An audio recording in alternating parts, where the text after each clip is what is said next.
Hi, I'm Tim Bradner. Welcome to Capitol Views, and welcome today to newly elected Representative Frank Tomaszewski from Fairbanks, District 34. Thanks for joining us. Thank you for having me, Tim. I really appreciate the opportunity. Well, tell us about your background, Frank. How long you've lived in the district, and maybe professional background, what you've done. Sure. So I've lived in my district for about 43 years, all in the Fairbanks area, and mostly it's been in my district. But with redistricting, sometimes it changes. But I've been there for 43 years, and my time in Fairbanks, what I do for a living is I'm an electrician by trade, and so I've done a lot of years of electrical work. I've had my own electrical company, and I've built houses, and so I'm kind of a jack of all trade, master of electrician.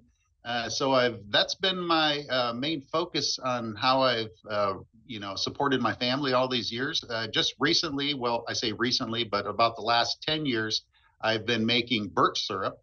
And so I make birch syrup, and I use that product I use that birch in a lot of different products. And so I sell that in a lot of different stores around the state also. That's interesting. Maybe just talking about the district, could you describe the district? Sure. What yes. Yeah, District 34 is a very large district. I think we have more moose than voters, which is okay because everybody likes moose. So my district is basically most of Farmers Loop, and then it goes north into Fox, and east into all the way to Fort Knox. Comes down, picks up Two Rivers, Pleasant Valley. I've got Steel Creek, Gilmore, Birch Hill. And then it kind of swoops around North Pole and picks up Eielson Farm Road, Salcha, and Harding Lakes. Well, that's a very diverse group of constituents. Now that you mentioned Eielson, you must be following the issues with housing, military housing, family housing out there. I know that people were concerned about having enough housing for families moving in. Is that easing up a little bit? Well, I think it's going to be an issue for several years. I spent 3 years on the borough assembly, and recently on the assembly, we voted to give some tax breaks for housing developments. And so I think that's going to help ease up some property, housing issues in the Eielson area. But I think it's going to be something that's an issue for several years. Has the new population entirely moved in? Are all the families there now?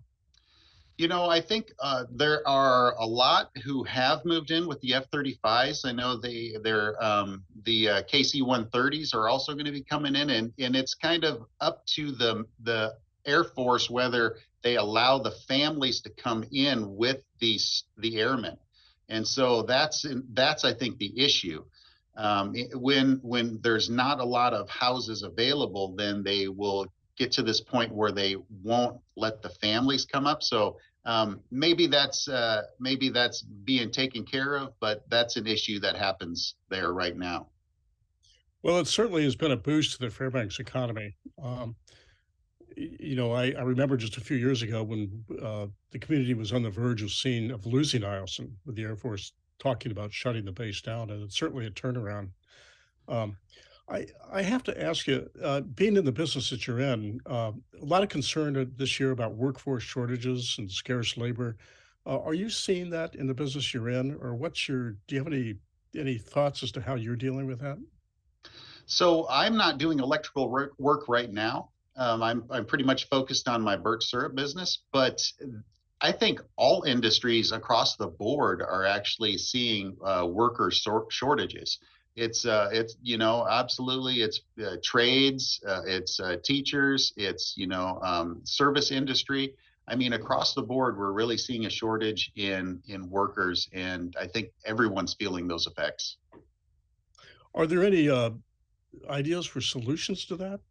Ways we can get more people into the workforce, more people maybe staying in Alaska, or young people. I mean, what can we do? So there are a lot of good training opportunities, like AvTech down in Seward. That's one of I'm on the finance committee on the legislature here, and one of my subcommittees is the Department of Labor, which deals with the AvTech training facility. And so we're looking at making sure that they are fully funded and able to get as many students as they can through for the different trades like welding and electrical and carpentry, all the different trades out there. And so, we're looking at ways to increase the opportunities for training and that sort of thing. Well, now I have to ask you about your birch syrup business. How did you get into that? And tell me where you go. Tell me where the trees are. Okay, so leave it to YouTube to really complicate your life because I'm one of those guys who I like to watch YouTube videos and see different things. And so about 10 years ago, I was watching a YouTube video and I clicked on one of this guy. He was making birch syrup in Ukraine or Russia or somewhere in that area. And I never had even heard of birch syrup. I'm a big fan of maple syrup, but I'd never really even heard of birch syrup. And I looked out my window. I live on Birch Hill.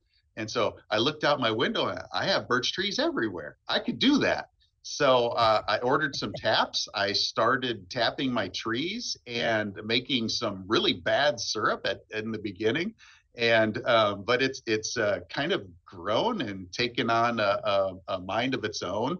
And so we're just a small family business. It's just my wife and I and my kids that have really been the main workers on the business.